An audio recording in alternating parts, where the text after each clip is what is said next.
Puluhan rumah di Kelurahan Handayani Mulia, Kecamatan Talang Ubi, yang berada di kawasan bandara, sepi tidak berpenghuni. Rumah yang dibangun pada tahun 2017 lalu diperuntukkan merelokasi warga di bantaran Sungai Abab, Kabupaten Pali, yang setiap tahunnya diterpa banjir.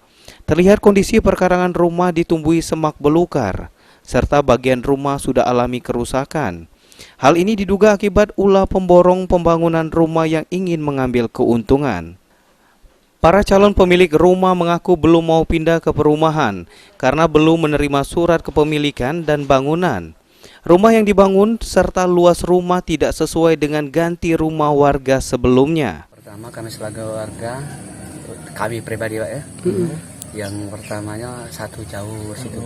Dan juga tidak setimpal penggantian yang kami ini Pak. Iya. Kalau pikir-pikir cukup barang baik muat situ. Nah kami di luar, pasti di luar tidak muat. Kalau kami di dalam mungkin barang di luar juga. Nah, kira-kira gitu Pak. Jauh, anak nama sekolah. Yang keduanya mata pencaharian jauh juga. Ya, kalau pindah ke sana kan. Sungguh ironis, anggaran yang begitu besar dikucurkan pemerintah pusat ke Kabupaten Pali seakan terbuang sia-sia. Aji Delia, Pal TV.